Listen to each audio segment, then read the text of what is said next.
So we are speaking with Ben and Sebastien. Yep. Yes, indeed. Now tell us about the band. Tell us about Bad Veins a little bit.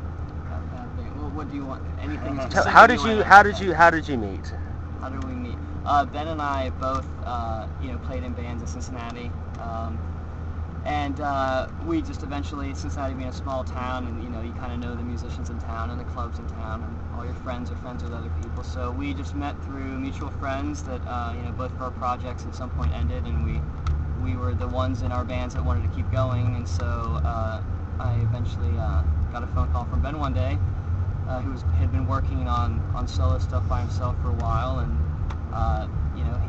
he was thinking about bringing someone else on, and I was wanting to be involved in other projects, so he called me up, went over to his house, and we played, and sort of that first day, just things pretty much clicked, and we knew at that point we just asked ourselves, what do we need to do? We'll do it. Right. So And I together easily. Right. And I only read about the band, as I was saying, a couple of weeks ago, and album's not out yet. Comes out July 21st on Dangerbird Records. Yes. How have your expectations about what you guys can achieve changed over the last year or two that you've been together, given that there seems to be, even before the album comes out, quite a lot of buzz, and now you're just starting to get to the point where a more mainstream magazine like myself, for instance, would be interested in you guys? If you feel like, oh, hey, maybe we can conquer the world as well as Cincinnati? Well, it's a very good question. It's one we ask ourselves all the time. Like, who is our crowd?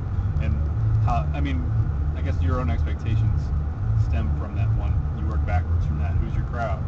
And I think that we have like a quirky indie rock side that maybe caters to people that like, Flaming Lips, Arcade Fire, just like fun indie. Those are like the biggest of those quirky kind of bands. But, we can appeal to people that like that.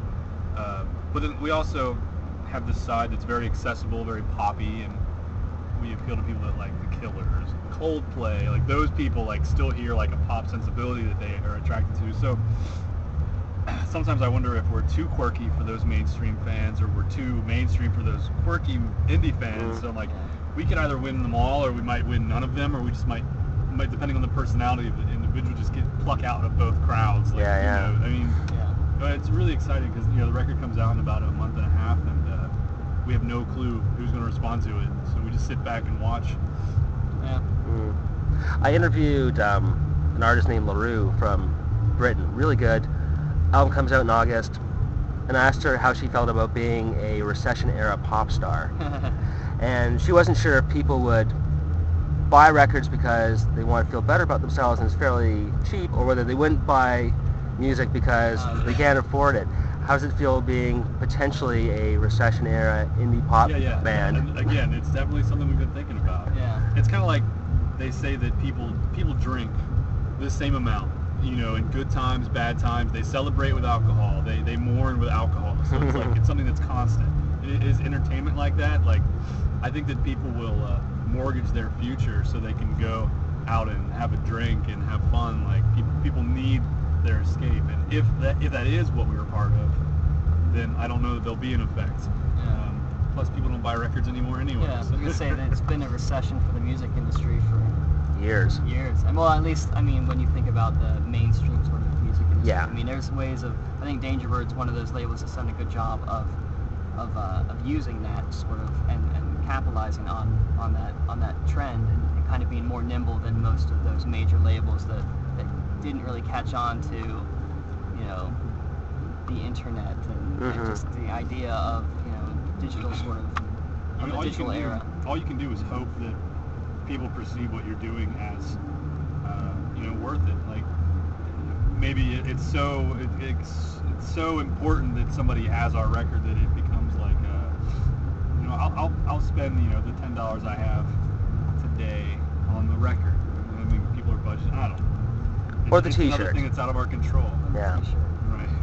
No records with us today. Or the merchandise. Yeah, well, the merchandise and the shows and whatnot, Well, we've been right? a band for 2 years. You know how many times we've heard, if you had your record here, you would have sold so many copies. It's like, 2 years worth of that. Finally, we'll have something.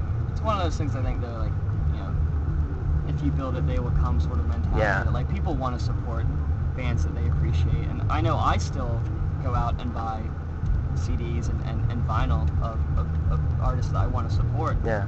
And so I think that there's a certain loyalty you have to those artists and musicians out there that you grew up listening to and that you love to listen to. And even if you do get, I have a lot of friends that even if they get a free download of an album, they still will buy the album just because they want to support the artist. Mm-hmm. So who knows? Hopefully we provide some sense of escapism, and hopefully we can still pay our bills. And I'll finish off. You tour with a tape recorder. Mm-hmm. Does your tape recorder have a name? Irene. Irene. Nice. And what is Irene's history?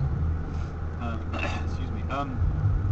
My dad gave me Irene probably 5 years ago or so. He was just moving into a smaller house and trying to declutter, and he was like, "You're a musician. I'm sure you'll find a use for this.